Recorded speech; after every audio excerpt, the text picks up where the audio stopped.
Welcome to an audio version of an original article by Kathi Kresol, operator of Haunted Rockford Paranormal Events, Rockford, Illinois.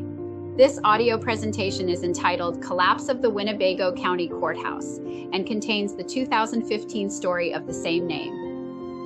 In 1875, Winnebago County, Illinois decided it needed a new courthouse to meet the needs of the growing area.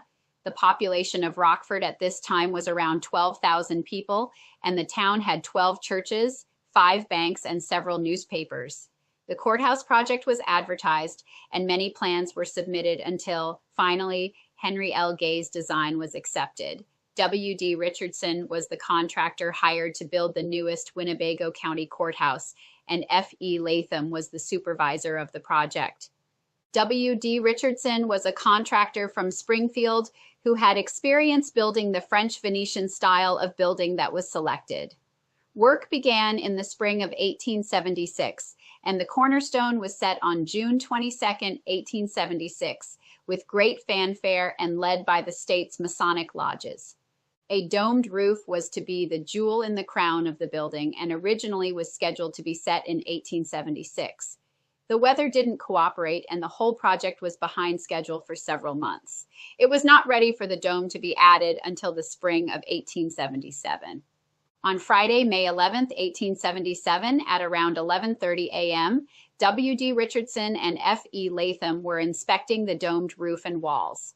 They were discussing their concerns about the strength of the walls supporting the dome. Richardson heard the horrific sound of something cracking, and both men ran to the northwest corner of the building. They just had time to reach the west wall when the front of the building fell. Just as the keystone was being placed in the dome of the main pavilion, the brickwork between the iron and the stone gave way, and the entire dome and interior walls of the structure came crumbling down with a terrible crash which was heard nearly a mile away.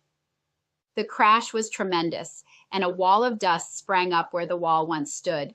Spectators hesitated just for a moment before they rushed forward to see what could be done for the 20 or so men working inside the structure. Timothy Flanagan was one of the men working that day. His task on that Friday morning was to set the keystone in the pediment of the dome.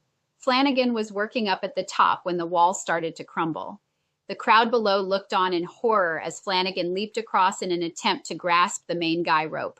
Flanagan missed the rope and fell 100 feet to the ground below, his body hitting the ground with a sickening thud. Several men ran forward, picked up Flanagan's body, and put it on the lawn of the courthouse. The masonry fell from all sides, and men's screams could be heard above the roar of the falling stone. Men were seen hanging from ropes on different parts of the building, while others were jumping from windows. Men from the crowd of spectators rushed forward to assist with the rescue efforts, as others ran for doctors. The rescuers uncovered several men quickly. One of the first men uncovered was Andrew Bildall, who had a terrible gash on his head that was filled with ash and mortar.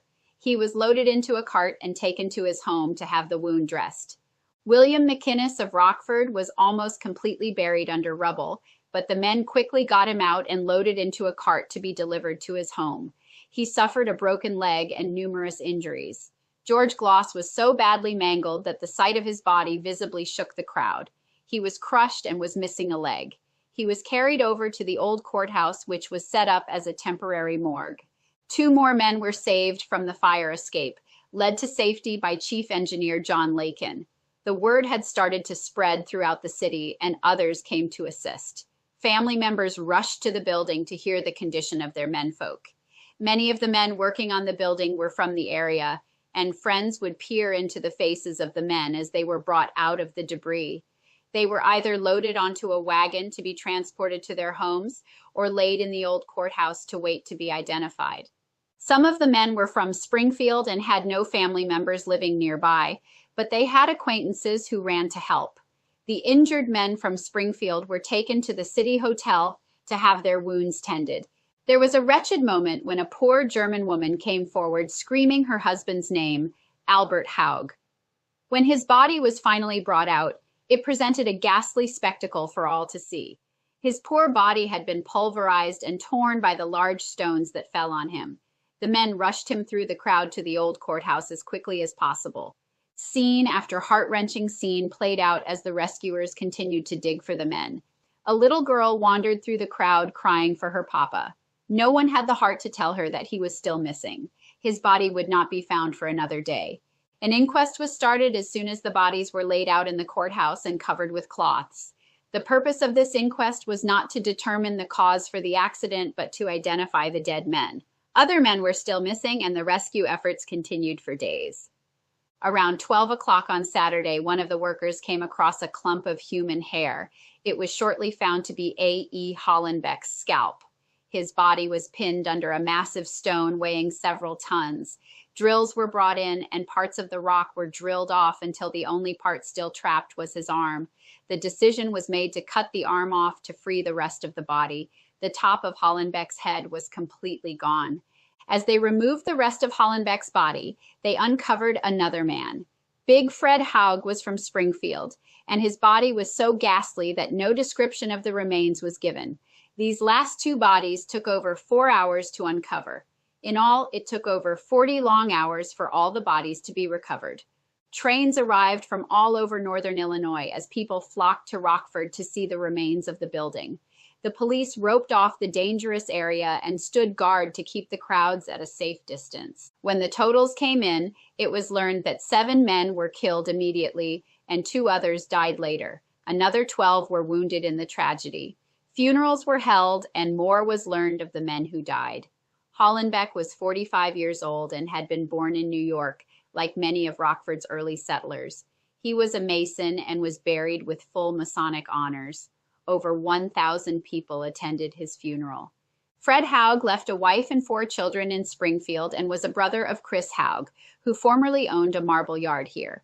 Albert Haug was a son of the above-mentioned Chris Haug and left a wife and children in Rockford. John Pipe moved to Rockford in 1875, and his father was the foreman on the Courthouse project. George Gloss, who lived in Rockford, was an African-American who left a wife and 3 children. John Warren, another African-American, worked as a rigger and lived in Rockford with his wife and 3 children. Frank Harris, a blacksmith, was on the roof when the courthouse fell. He advised a co-worker to run, but then he turned the other way. The co-worker lived, and Harris fell with the building. He was pulled from the ruins with a badly crushed leg.